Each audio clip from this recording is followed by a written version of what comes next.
We all need mates.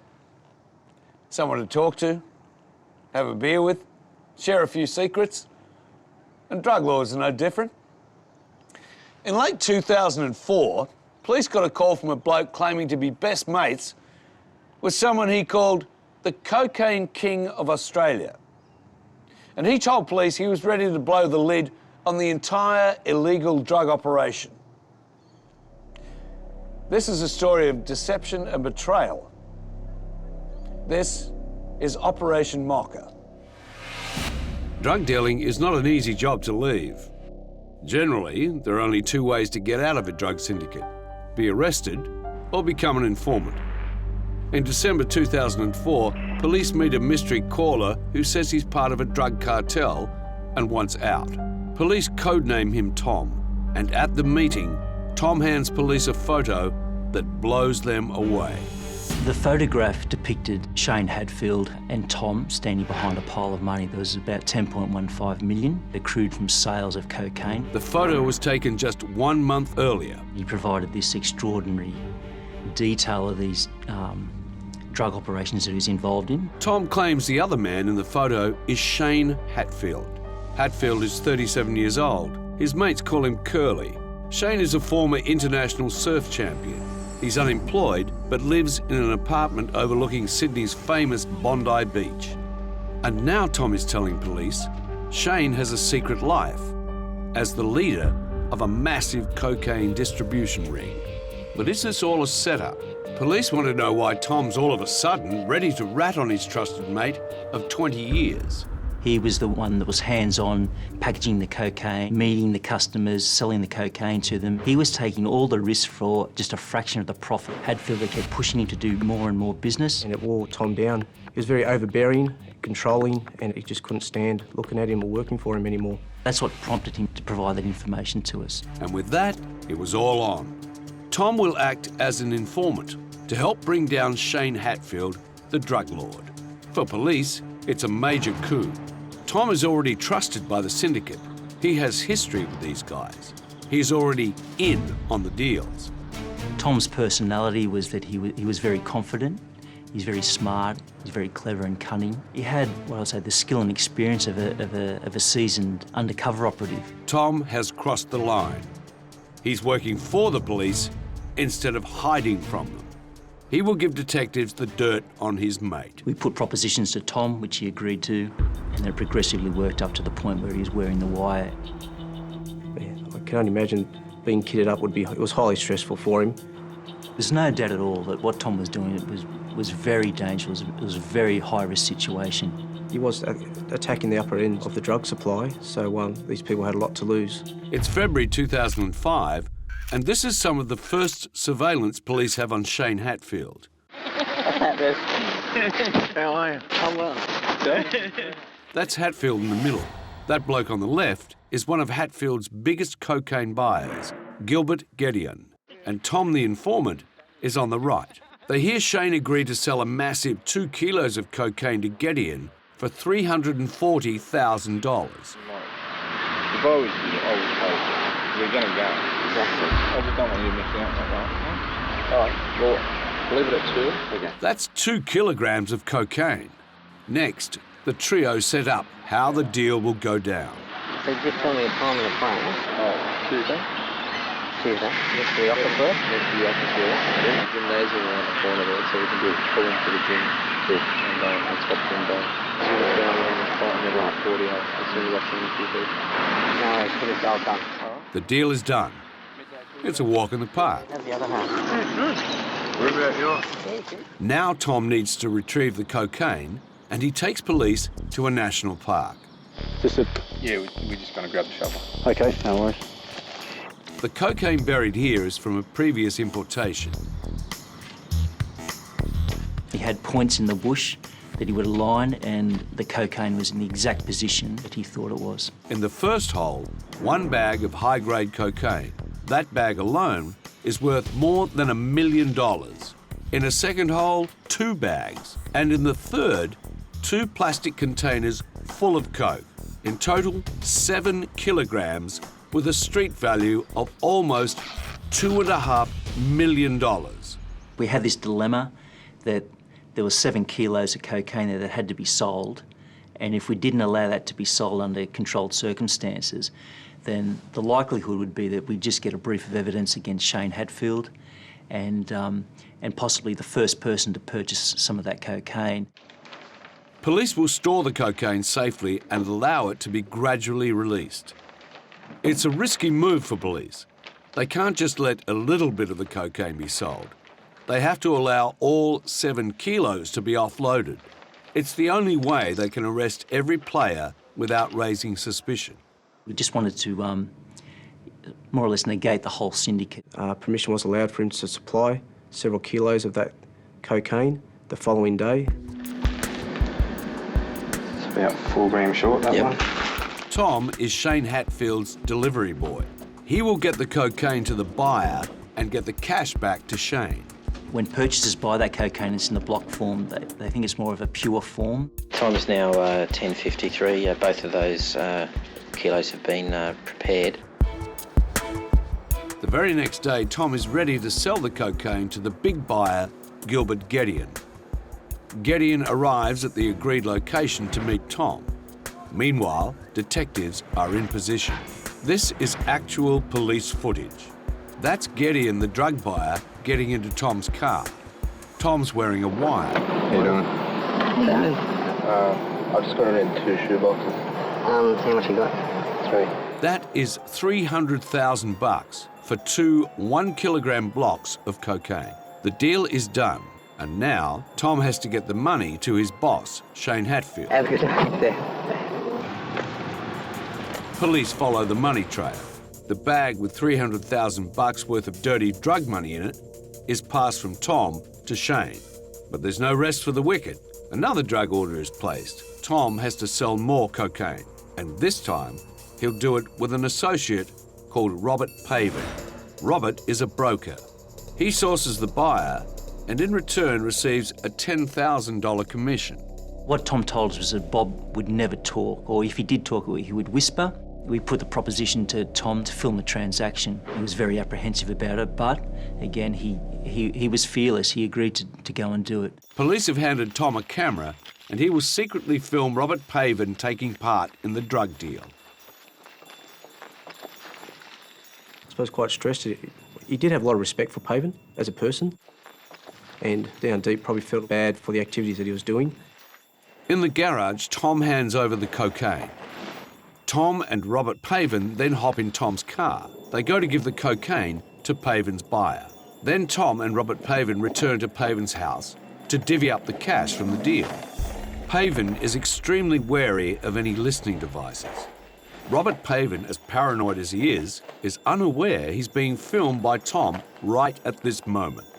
The business is all done, and now Tom has got police explosive new evidence on yet another syndicate member. It was a highlight for us during the investigation because this was the first time we were captured the whole transaction. The reality of life as an informant has finally hit him. Tom runs like hell.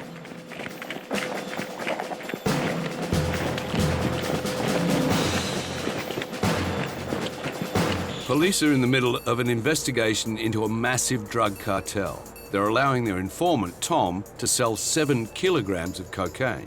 It's the only way police can catch players at every level of the syndicate. He sold cocaine to a man called Robert Paven Have a good day. and a man called Gilbert Gedeon. And now Gedeon is back for more coke. He's meeting Tom in his car. That rustle is the sound of a drug deal. 750 grams of cocaine. And the cash from all these drug sales is going straight back to Shane Hatfield. The money trail ends with him. There's no doubt he's getting rich from it, all right. This is police footage from a meeting between Hatfield and Tom. On board. I'm fucking bored shit. 2 old mates chewing the fat. If only Shane knew his friend of 20 years was wearing a listening device. You know, on everything that I've got, I'll have 12 million in 5 years' time. We'd identified over $5 million that he'd made from selling this cocaine. He's so paranoid it will be found by police or stolen that he's buried it. in the backyards of his relatives. This is night vision. Shane asking Tom for advice. You know what? Fuck, it was water. I'm here, all in the box. It was flooded. The big tub I had it in was flooded and everything. It was a massive stress for Shane. He used to dream at night about worms and grubs eating his money. But I double sealed it. I had enough, no water. I used a roll of Glad wrap. And I still got through that. Yeah, apparently Glad wrap's no good. No good. It gives police an opportunity. So as we came up with an idea to provide Tom to tell Shane that he had an avenue of getting money out of Australia to go into a Swiss bank account that returned a very good interest rate. So Tom sets up another meeting and sells Shane the idea of a Swiss bank account. Amazing place. It is against the law for them to tell anyone anything. They cannot even communicate between the branches. Right, so you know what you're doing. Yes, 5.3 to 5.4%. The biggest thing is tax-free. You don't pay tax on it. I mean, look what? Send it to you and I'll get over there and I'll let you know. Yes, no worries. It's beautiful and smokeless houses. So Hatfield took the bait. He was quite greedy. You could see that he wanted some interest earned from this money. Tom goes around to pick up the cash that Shane's dug up. And there it is. Shane's beloved money given to Tom. I'm just about to take possession of 2 garbage bags, which I believe to contain Australian currency. And an hour later, Tom hands the car and the cash to police. We've just counted this money, satisfied ourselves with $700,000 here. Over 8 weeks, Tom receives several lots of cash. In total, $1.9 million from Shane Hatfield. And not once does Shane suspect his mate. And what happened? I'm going in this factory to have you to be a beneficiary of X amount of dollars, you know what I mean? We got away with a lot in this scenario and this situation because of the high trust level that these criminals had with Tom. I want you to be comfortable. They're not stressing. I'm not stressing. I'm comfortable with that. Listen, it's something that, you know what? I think the money's really going to be right. Anyways, you know what I mean? Like, if you would have dropped that, I'd be devastated, you know? It's not going to be in the forefront of my mind, to tell you the truth. I know, you know, I just can't wait for decide, you know, we're going to do whatever we're going to do. I've got this little fantasy in my mind if we deal with 2 deals next week. We'll definitely know A retirement plan, the perfect end to a criminal bromance. Even now, Shane has no idea of the deception. In fact, police are about to get a bombshell. Just what they've been waiting for. Shane Hatfield, along with known underworld identities Les Mara and Mick Hurley, are planning to import $10 million worth of cocaine in the coming months. Les Mara is 52, a former rugby league star. Hurley is a notorious underworld figure and serial drug crook. And each member of this syndicate has a defined role. Hatfield had the contacts in South America to source the cocaine and also to bring the walkers back or the couriers back with the cocaine. Mara and Hurley had some contacts as baggage handlers at Sydney Airport, and they were importing cocaine from South America. This is a syndicate meeting where Shane Hatfield briefs the couriers on what to say if it all goes pear-shaped in South America. The unforeseen happens, like from some mistake, somewhere along the line, the thing that get, saying nothing will get there. So you're talking about But for now, there are bigger problems. Tom has just been called to an urgent syndicate meeting. In the middle is the drug lord, Shane Hatfield. On either side are Les Mara and Mick Hurley. And on the far right is the informant, Tom. Mara delivers the shocking news. There's an informant in the syndicate. This informant saying that we've involved ourselves in a conspiracy to import some shit onto the waterfront, but it's not us. Right. But he's informant, he's putting us into it. Tom goes out on a limb, hoping Mara is not onto him. Who do you think the informant is? It's a gutsy question. Tom knows he's the one the syndicate are talking about. But do they know that he is the traitor?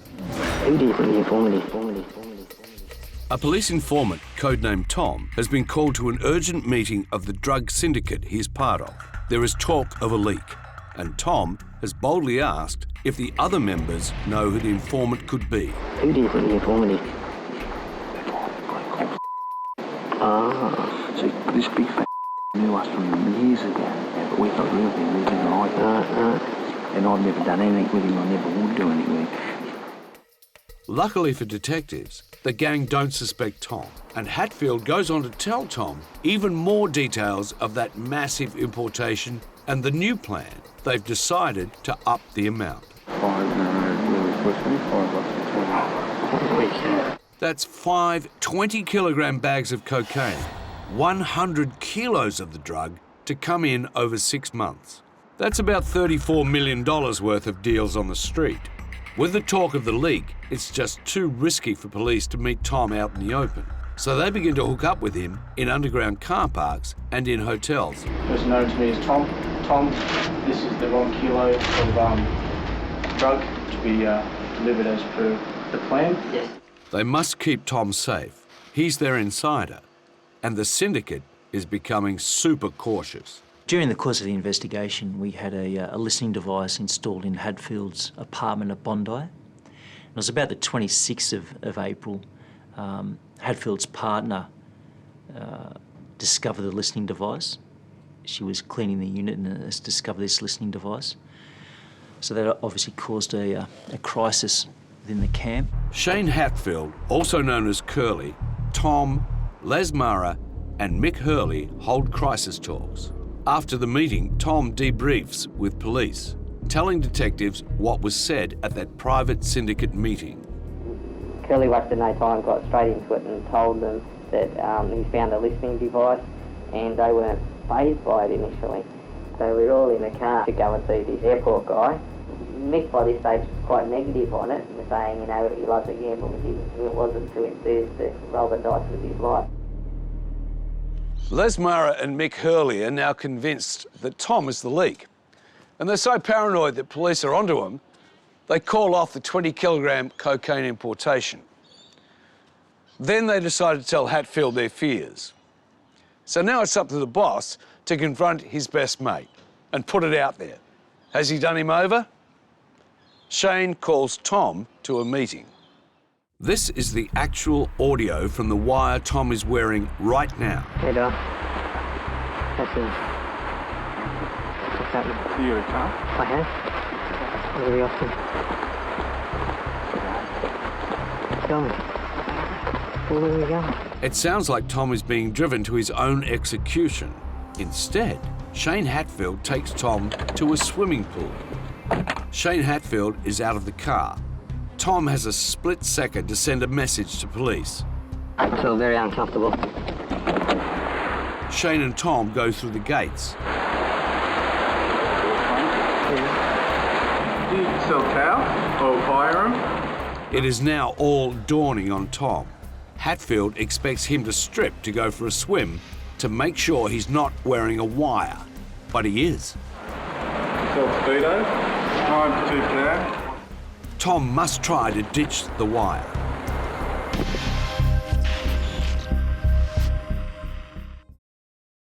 Sell speedos, 9 to 2 cow. A showdown is about to take place. Shane Hatfield, a drug lord, wants the informant Tom to strip to go for a swim to prove he is not wearing a wire. But he is. So while Shane pays for the speedos, Tom has just seconds to ditch the wire without being seen. He rips the wire from his body and buries it in his pocket. Shane doesn't notice a thing. Tom just kept his cool, he was calm. He was actually quite fearless. He's just gone through the motions and said, no, look, I'm not a source. The pair swim and chat. Hatfield's mind is at ease.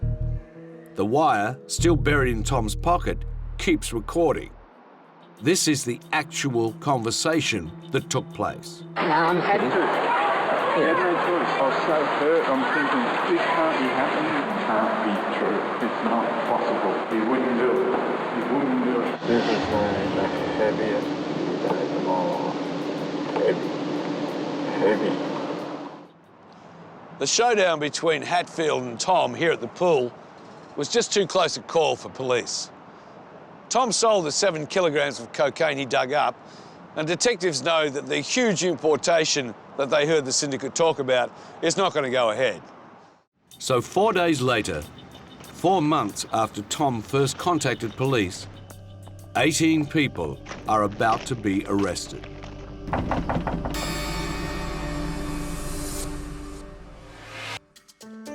Time's now 15:55 on the 9th of May. Les Mara's house is bare. No surprise. The minute he worked out Tom was the informant, he took off. For the next 18 months, Mara will be on the run. Mick Hurley's place was also empty. The underworld figure has fled, leaving behind no trace of his career of crime. Broker Robert Pavin is taken by surprise. Mr. Pavin's just arrived home. At the moment, he's under arrest for supply of prohibited drug. The money was located by Constable Smith. A search of his place reveals piles of cash, 160 grand. Arrest after arrest. 17 down, the big one to go.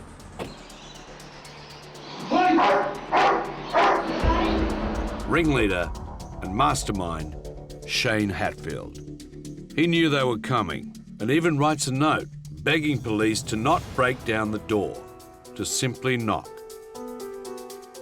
There's no one in there, Shane? Definitely?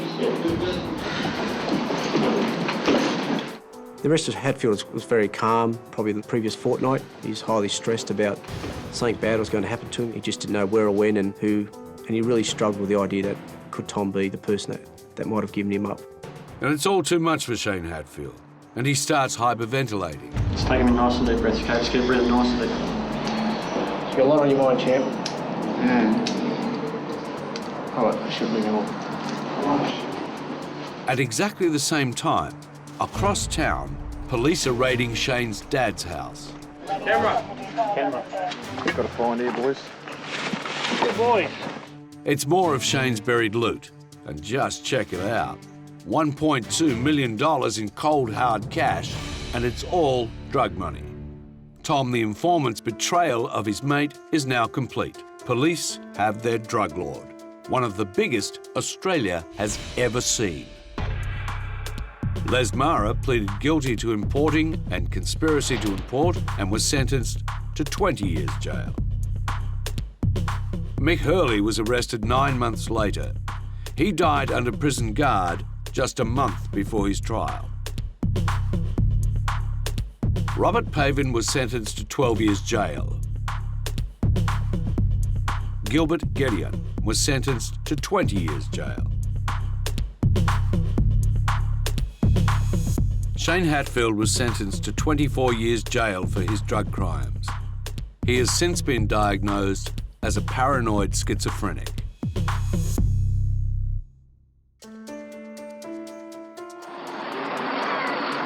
That's a good shot, isn't it?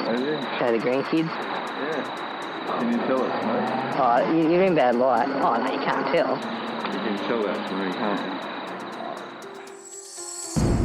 you? Tom will now live with protection for the rest of his life.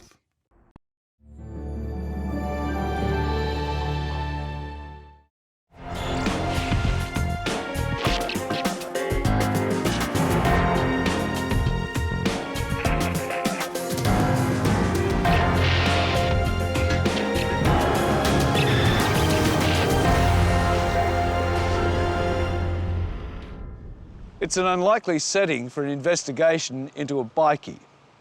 But in this wealthy Sydney suburb is a man police suspect of selling a deadly drug. And he's no saint. He's been convicted of manslaughter. He's done time in one of New Zealand's toughest prisons. He's been deported several times, but he just keeps coming back. And now he's under police surveillance. The target is Shane Oyen.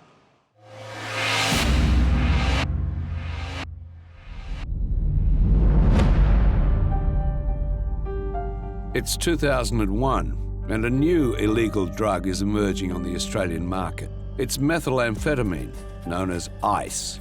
It is the new scourge. I am concerned that we risk losing a whole generation. It's highly addictive with deadly consequences. It's killing about 100 people a year, and police suspect this man, Shane Oyen, is getting rich from it. He was a proud member of the Bandidos. He was only a nominee. But in saying that, he had access to and commonly associated with high-ranking members of the Bandidos outlaw motorcycle gang. Even police who have seen plenty of crims know he's not to be messed with. Well, I'm telling you, Lisa, they don't come much more dangerous than that. So being a bikie and a convicted killer, you'd think Shane lives rough. Oh no, Shane lives the high life. He's a harbour hugger, and he's set up in a waterfront property in Elizabeth Bay in Sydney. Fair to say it's not your usual Bandidos hangout. Drive-bys here are to check out how many million the place next door went for. One of his neighbours regularly makes it onto the list of Australia's richest men. Shane loves to travel, coming in and out of the country and the state using false names. It was nothing for Shane to wake up at 10 o'clock in the morning, book an air flight and board a plane at 12 midday 2 hours later and fly down to Victoria for a couple of days. It's just the kind of bloke he was. There was just, nothing was a hurdle, nothing was an issue. He just did whatever he wanted. And police suspect his jet-setting lifestyle, the ability to take off whenever he pleases, and the place where he lives is being paid for with drug money. See, Shane doesn't have a job. Well, not a legal one anyway. This is police surveillance footage. Shane, the suspected drug lord, is in the white shirt. Police have been watching Shane as he travels, but he plays it safe in the open. So police need to get inside Shane's apartment.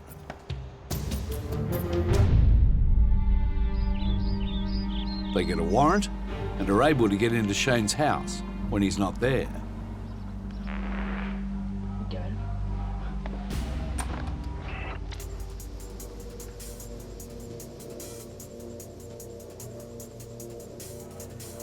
The footage you are seeing is real. Police are now inside Shane's apartment, and they have to be quick. They have no idea when he might return. Police head straight for the kitchen, an unlikely spot, but these seasoned officers know exactly what they're looking for. They've come prepared with tools to take a sample of drugs if they find anything. They go to the freezer. Inside is a suspicious package. It may look small, but that find in the freezer could be massive. Can I get a yellow powder? That yellow powder could be what they came for, the methylamphetamine, known as ice. And this is one of the first investigations ever done in New South Wales into those who are selling it. Get a better view of it. Take the lid off and I get a better view of it now. Now, it doesn't look like much, but if that is ice, on the street, Shane could sell that tiny tub for hundreds of thousands of dollars. Police take enough of a sample to work out what drug it is and how strong it is, but not enough that Shane would notice. They have to be quick and put everything back exactly as it was. Then, police are out of there. The tests on these samples confirm there is methylamphetamine, high-grade ice in Shane Oyen's freezer. But now police need to know how it got there and exactly how deep is Shane's involvement in drugs. Detectives watch Shane Oyen as he comes and goes from his luxury apartment, but there's only one way to know what goes on inside. The next part of the investigation was to monitor what happened in his home. Police install cameras and microphones they'll be watching non-stop. It's Shane's criminal behaviour police are focusing on, and it takes less than a day to get it. Shane checks on his drug load, the ice. He will sell that ice, and police will be watching. Not only are they targeting Shane, they are now targeting anyone who buys, sells, or makes drugs for him. 24 hours later, Shane has a mate over for coffee. Their cameras are still rolling, and police hear them chatting. No idle gossip here. This is a breakthrough. Police are about to get evidence that Shane is a bigger player than even they thought. He really is the Iceman. You are watching the inside of a drug dealer's apartment. He's a Bikey, but this isn't in some dodgy part of town. This apartment is in one of Sydney's most affluent suburbs. And police are about to hear Shane Hatfield talking about ingredients to make the deadly drug ice. Can you get the hyperphosphorus? Which one? Hyperphosphorus. Man, I know we are. So you're already on that level where you're actually getting raw materials, raw basic compounds, and where I'm still just a level away from that. But I am in that circle where I can get access to it if I actually look. I know what I mean. Hypophosphorus, when mixed with other chemicals, turns simple cold and flu tablets into the lethal drug ice. And Shane wants huge quantities. The amount he's asked for could make almost $1 million worth. So what's wrong? Hyperphosphorus. Hyperphosphorus. Yeah. It comes in 44 gallon drum. So we'd be quite happy to buy some 10, 20 litres of ice, right? Save a lot of right? He had aspirations to move up in the criminal world and to make a name for himself. That was Shane. Police have had the cameras in Shane's home for 9 days now, and they're about to get another piece of evidence. Shane is in the kitchen with something in his hand. He takes it to the freezer. Could this be a new batch of methamphetamine, ice? Police need to know. They need to get into his house again to see what's in the freezer, and if it's drugs, to test it. Police have to be careful. They know this is a crim who's been around the block. And if he gets any whiff of a police investigation, he won't be caught. It'd be nothing for him to drive down dark alleys, seeing who followed him. He'd drive around a roundabout, do 2 or 3 laps of a roundabout to see. Everyone's got to keep driving past. The only place he truly feels safe is his home, and he has no idea police are there too. And the very next day, with another warrant, police are about to get into his apartment again. The cameras indicate no one is home. They ring the doorbell just to be safe. No answer. Then, all of a sudden, someone is actually home. The police have to think quick. The wrong answer could blow it. Hello, Linda? No, wrong place. Is that you, Linda? Wrong place. Sorry, I must have the wrong unit. Detectives have to call off the search, but Shane's girlfriend seems to be suspicious. The next day, she tells Shane what happened. Hello, Shane. I'm okay, how are you? Someone kept buzzing me yesterday, and they were here really early, and I got up once, and I just waited to see how many times they buzzed. So I picked it up, and I didn't say anything. They said, Linda. They were asking for Linda, so I just hung it up. Went back to bed, and they buzzed again, so I said, sorry, you've got the wrong number, there's no Linda here, bye. Ironically, police are even watching the phone call. Police just have to wait. They still have to go in to check what could be in the freezer. It's not long before Shane's girlfriend leaves. Now she's out of the way, police strike. They have to be quick though. They have no idea when she'll return. Fast, but precise.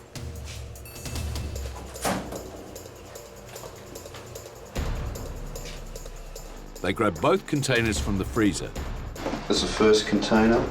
Taking a sample from the new batch. Take a sample from the lid. It's nerve-wracking. They have to be long enough to get what they need, but quick enough to be out of there before anyone comes home. And then they're out, gone, with their sample. It's another one of those tough calls for police. If they arrest Shane now, they'll never know where he's getting the drugs from or where they're headed. Well, they're about to get a lead. 2 days after they secretly entered his apartment, a mysterious visitor, someone police haven't seen before, turns up on their cameras. She's quite at home. She knows where the cling wrap is. Detectives are watching as she grabs the batch of ice the police tested from the freezer. It seems like she's taking the ice with her. But to where? Is she an ex-girlfriend ripping him off? Is she a buyer? Is she a courier delivering the drugs from Shane to someone else? This woman has no idea police are watching her right now. She's in a suspected drug dealer's apartment and has just helped herself to his load of methamphetamine, ice, in the freezer. But police have no idea how she fits in, whether she's robbing Shane Hatfield, the target, or if she's a courier or a buyer. And if they pounce on her as she leaves, Shane could easily find out. Police tailed her, following her through the streets and to Central Station, and they watch as she jumps on a train to Victoria. As that train arrived in Victoria, she was stopped and searched, and located on her, again, was near 2 pounds of amphetamine that Shane had again arranged to be transported to Victoria for supply. The news of the arrest gets to Shane the very next day. We needed the drug. We needed the drug and we needed the lab. And that's why police can't arrest Shane just yet. Sure, they're closing in on him. They know the drug courier was at his house. They know he's selling illegal substances, but they need to know where the lab is, where it's being made. They decide to focus on the places Shane visits regularly, and some of those are normal-looking properties in Sydney's western suburbs. This is police footage and audio. Heads up, guys, I've got the Musso in the driveway. Shane's here, red T-shirt. His bandito mates who he was hanging with, we knew who they were. We'd monitored Shane meeting them, we knew who they were. We knew they knew how to cook drugs. They had prior convictions for cooking drugs. And it was obvious that this team together had got together for one idea, that was to cook drugs and to make money. That's what they wanted to do, and that's what they were about. Cooking drugs. That's the term for making these methamphetamines, this ice. They're made up of 4 different ingredients, and they can vary depending on what the drug maker can get his hands on. And it's dangerous.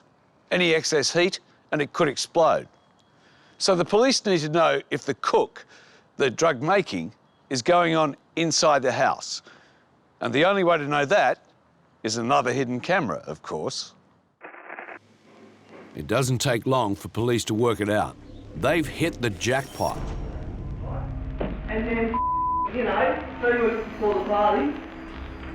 This is where the drug ice in Shane's freezer is being made. They see scales, they see gloves, they see a drug lab.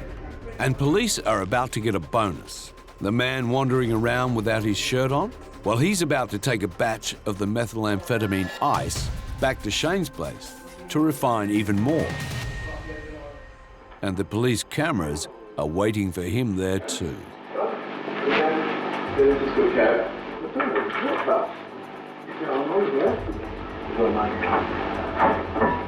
That real footage is the final coup for police. Watching this drug lord's den has paid off. And now it's time to arrest Shane and his associates. About 5:30 a.m, we had a substantial briefing with a large number of police, as we were planning on issuing a large number of search warrants.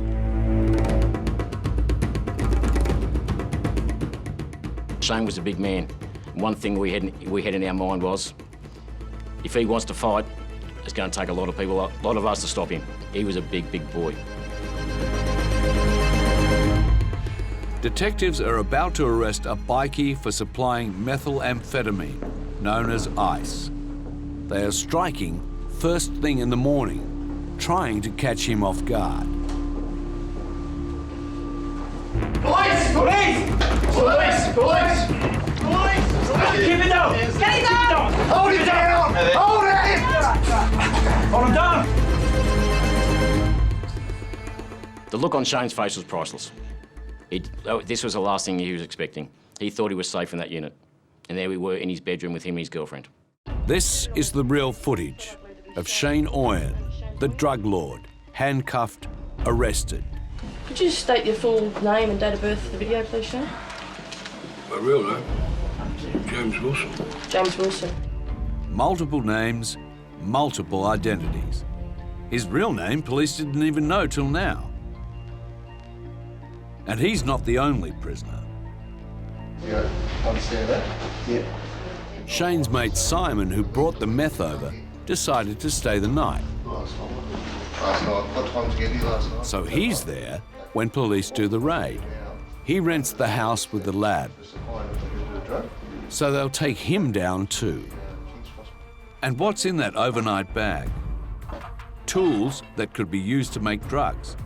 A spatula, set of scales. Police recognise those scales from yesterday's cook at the lab. Shane, do you wish to say anything at all about the contents of this bag? Nothing. Okay. Caesar? Items in the freezer. This time, police find containers of methamphetamine in the freezer. That is worth $680,000. That contains almost 7,000 individual street deals. That's how strong this drug is. They also find cash from previous deals. Behind the T-shirts, also on that third drawer, is some money. And before we start counting this, do you know how much is there? No. Oh, yeah. Yes, I do. How much is that? 22. 22. And what are these bundled into fives, are they? 12, 13, 14. So we have $26,800. Do you agree with that, Shane? Correct. He still has no idea that police found out about his dealings from a tiny camera inside his own home. We formed the opinion that we should aim at the top of the pyramid and take everyone down below him. Shane, he was the man that everyone wanted to know. He was the man that had to go, and if we got him, we knew all his mates would come down with him as well. You open up. Yeah, Corey, is it? At the same time, police take down the other men they saw cooking up the drugs. You just want to come downstairs, we've got a search warrant to search the house. And yes, there's even more evidence. A recipe for the deadly drug. Different references to glass, weights, indicating some sort of chemical process. And yet more of the killer cocktail. Right. There's two clear plastic sealed containers. Corey, the detective here's found these two containers in the freezer compartment. Can you tell me what they are? No. Sorry? No. You don't know? Is that yours? You haven't seen it before? Okay. Those tiny tubs have a street value of more than $200,000. I was 0716 hours. The lab is searched too, test after test, and they all turn up positive for methamphetamine. It's also come up alarms for methamphetamine, so quite a high reading, so yeah. It's all proof of the crimes that were going on. The Courier Court in Victoria with the methamphetamine from Shane's apartment pleaded guilty to trafficking a drug of dependence and was sentenced to 12 months jail, suspended for 2 years. Shane's associates, Corey Thompson and Simon Benefield, were sentenced to 4 years for conspiracy to manufacture a large commercial quantity of a prohibited drug. Shane's girlfriend pleaded guilty to concealing a serious offence and received an 18-month sentence. The main man, Shane Oyen, also known as Mark Wilcox and James Wilson, was charged with supplying and possessing not less than a commercial quantity of a prohibited drug. He was sentenced to 12 years jail.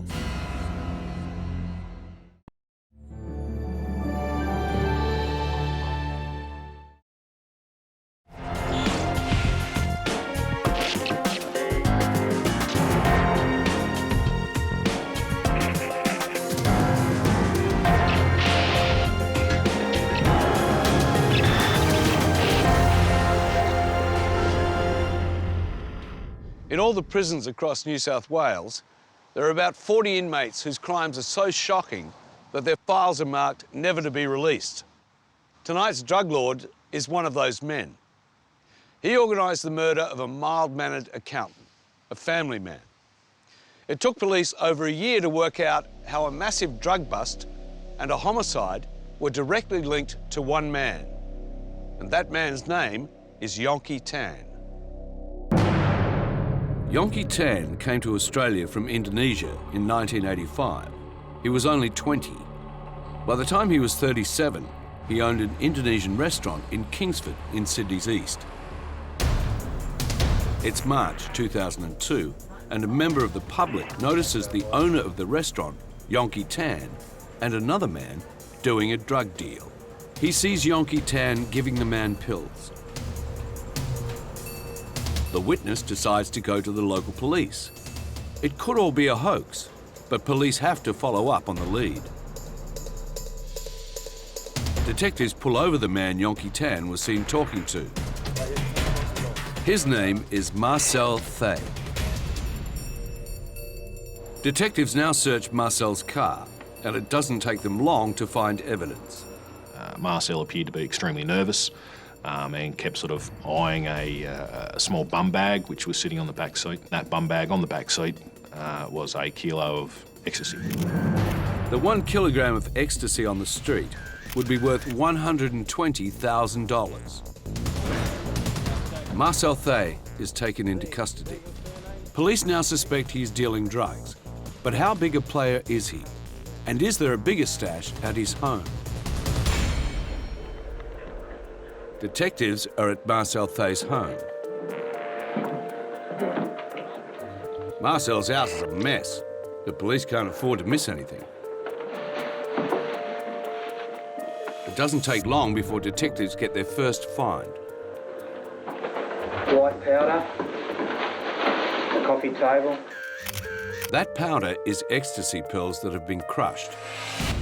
But as far as drug investigations go, it's hardly a jackpot. Police trust the tip-off and keep searching. Small set of scales, gram, black in colour. Within half an hour, another drug find. One large glad bag containing a smaller glad bag with a multicoloured green, pinkish white powder substance. It's more ecstasy pills that have been ground down, but this time it's much bigger. That plastic bag would sell for $60,000 on the street. Police are onto something. This is the home of a drug dealer, and who knows what they'll uncover next. We found documentation, passports. 8:50 p.m. Bedroom 1, a cupboard, large amount of cash.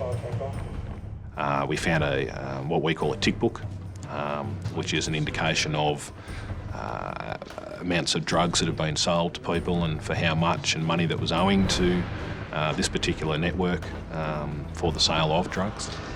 Appears to be a number of entries here, possibly concerning some type of transaction or documentation. Now police know Marcel is not a small player, but could there be more drugs to find in this house? There's one last place to look, under the stairs. Police pull out box after box. 8:27 p.m. Then a large brown box. That's what they wanted to see. That is a massive stash of ecstasy. Kilo 2 after kilo 3 4 after kilo. As you can see, it contains 2 large glad resealable bags containing numerous green tablets. They've got a score mark on them and marked MTV on site. They found a number of green and pink pills, which at the end of the day came to 26 kilos. We estimated it was about $4 or $5 million, which had to hurt the local industry. It was a lot of tablets, a lot of hits. $4 million worth of drugs from one random tip-off. We were stoked. Detectives take the drug haul back to the police station and weigh it right in front of Marcel Thay. Okay, Marcel, do you agree with me that on the reading on the scales at the moment is 4,863.8 grams? Yep.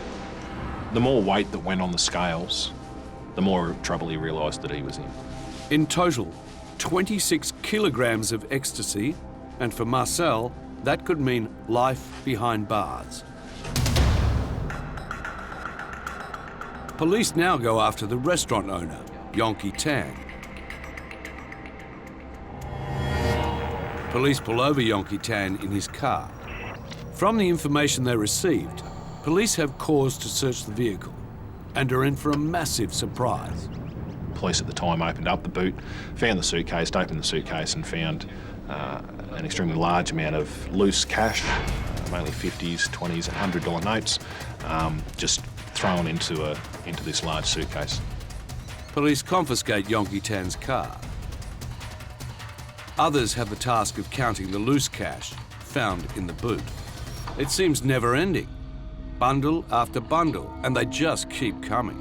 Grand total of $165,300. $165,000 just lying around in the boot of Yonki Tan's car. Yonki needed to prove why was he in possession of $165,300. How could he justify carrying that much cash around with him? It's certainly not normal, and police decide they must search Yonki Tan's home as well. We have a search warrant to search these premises.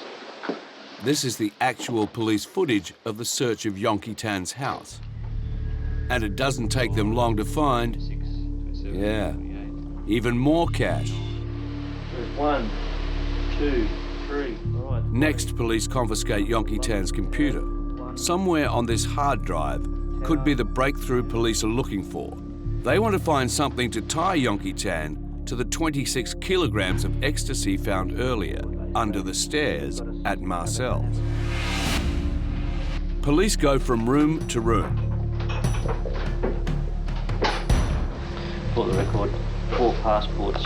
On his bedside table, we located a document called the Agreement. And look whose name is on the lease. Marcel Thay, the man police arrested, the man who had 26 kilograms of ecstasy under the stairs in his house. Marcel had allegedly entered an agreement with Yonki to lease the garage of Yonki Tan. The document links Yonki Tan and Marcel, but it's in such an obvious place, police wonder if it's genuine. Is Marcel really renting Yonki's garage, or is there something in the garage Yonki doesn't want police to know is his? And what's in the garage? There's only one way for police to find out. We opened up the garage, we went in, we had a look, and we identified what looked like a cleaned up drug lab. There were a number of items in there, like bowls, air filters, chemical cooking solutions that had residue on it that was also pink and green, the same pink and green of the tablets that we found at Marcel's place. Could this be where the 26 kilograms of ecstasy in Marcel's house was made? Police are faced with many questions. Is what's in the garage really Marcel's, or is Yonki Tan setting him up? Police have no proof that Yonki is involved in drugs. All they have on him is the money in the car, and that could be legitimate. I was reasonably certain that Yonki was a major player in this network. Unfortunately, I was just short of proof. But this case is about to take a massive twist. For police, it's about to go from a drug investigation to a murder case. Detectives will have to get to the bottom of a homicide. They will discover money laundering and forged documents, and finally piece together how that all links into the drug lord, Yonki Tan. It's been a busy 24 hours for police. They've arrested a man, Marcel Thay, and found 26 kilograms of ecstasy under the stairs in his house. They've arrested another man, Yonki Tan, and found more than $160,000 in his car, but nothing that is obviously illegal. Police have to let Yonki Tan go. They need more evidence before they can charge him with any drug offences. Yongki Tan is about to become embroiled in a murder investigation. He will organise a hit on an innocent man. But the big question is why? It's now December, 9 months since the search of Yongki Tan's car. A man called Dominic Lai is at home. He lives in Sydney's inner west, in a modest brick home with his wife and teenage son. Dominic Lai is an accountant, a tireless worker, devoted to his family. It's 7:30 in the morning. Dominic Lai's wife answers the knock at the door. A man has a parcel for her husband and needs his signature.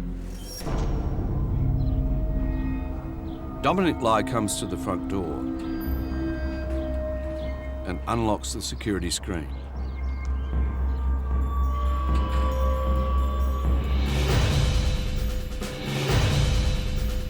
He's pinned to the ground.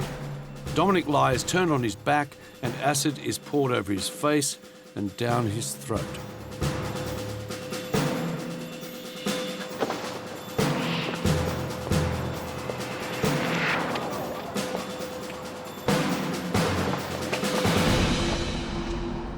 In all my time of investigation, I've never seen anything quite as brutal as this attack.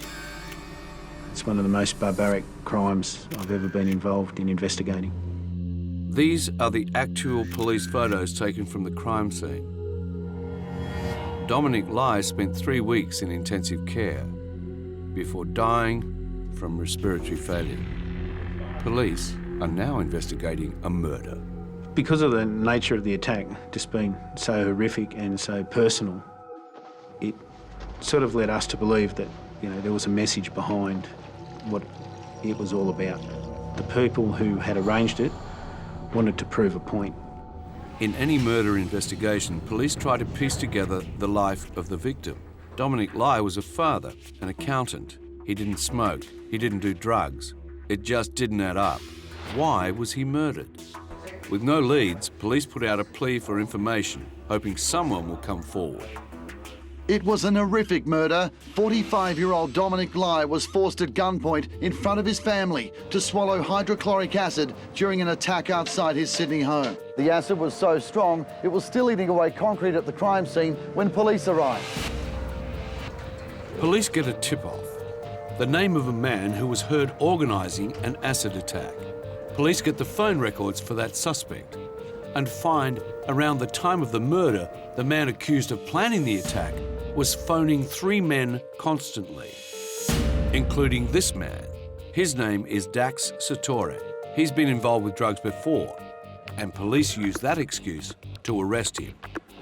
Whilst we were preparing to interview him in relation to his involvement with the drug charges, he came out with a phrase similar to, "Is this about the drugs? I thought this was about the murder." Everyone sort of stopped cold and went. And Dax, on that day, told us of his involvement in the murder of Dominic Lai. This is a breakthrough. Dax agrees to give the police information. He was brought in to drive the getaway vehicle. This is the actual police interview from when detectives take Dax back to the exact suburb where Dominic Lai was attacked. Which was the house? Can you show us, do you remember what was being said in the car at the time you first drove past the house?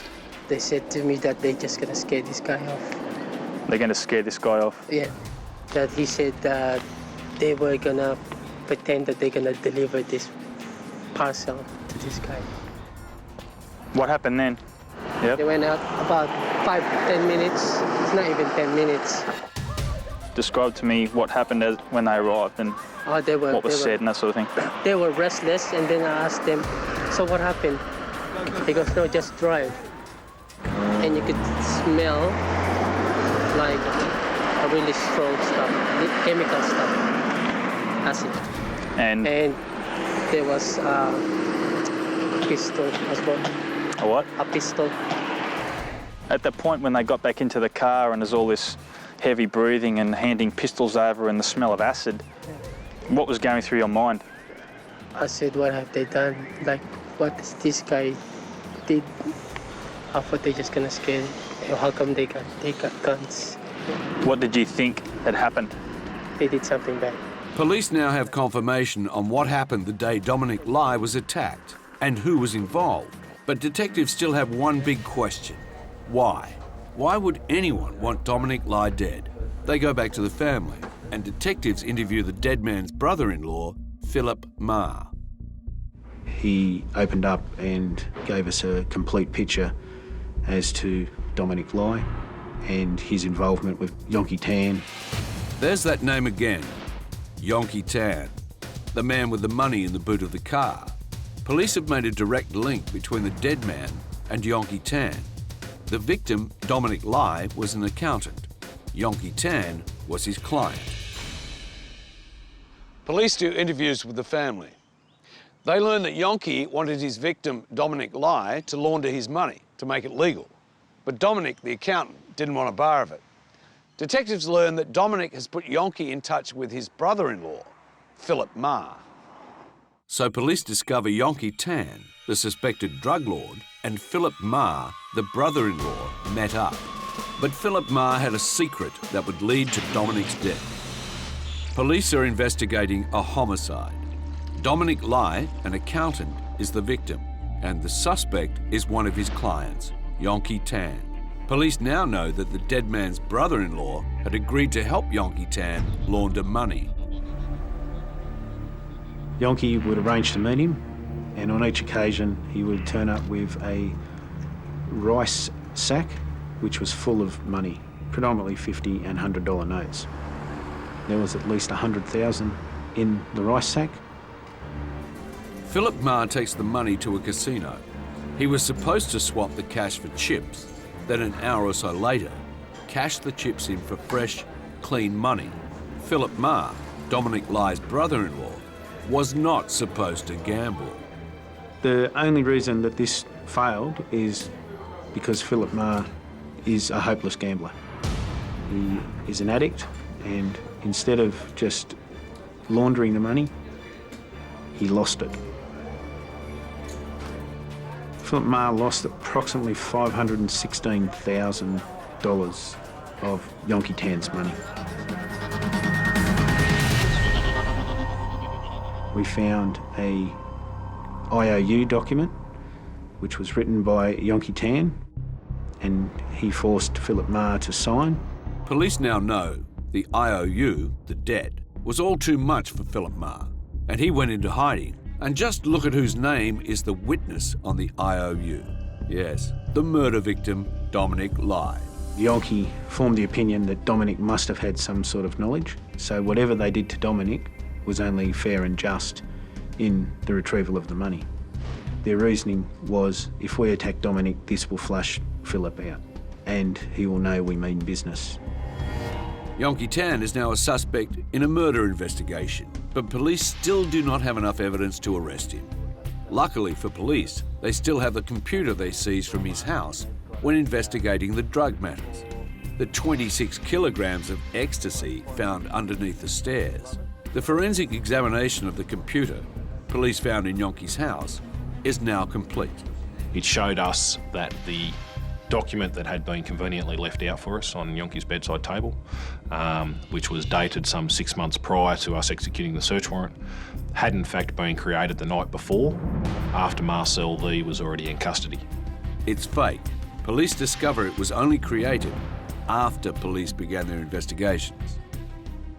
Once we had that, we went and spoke to Marcel T and said, when did you sign this document? And Marcel indicated, it's not my signature. I've never seen this document before. Thereby Marcel could not have signed that document. Thereby the document was fake. This, of course, basically indicated that Yonki knew it was there and it was his lab. It had nothing to do with Marcel T. It's proof that the remains of the drug lab in the garage was in fact Yonki's. It's enough for police to now arrest Yonki on suspicion of drug involvement. This is the actual search, filmed by police. And that is Yonki Tan. Is there anything you wish to declare, any large amount of money? No, I think. Is there anything dangerous in here? No, there is. Okay, no large amount of money or anything? Got no money? No. What Yonki Tan doesn't know is detectives are searching for drugs and also anything that could confirm Yonki was involved in the murder of Dominic Lai. What about these two keys here? This is all first. After 4 hours of searching, police have found nothing. Their final hope lies with Yonki Tan's new computer. Could this hold the crucial evidence detectives need?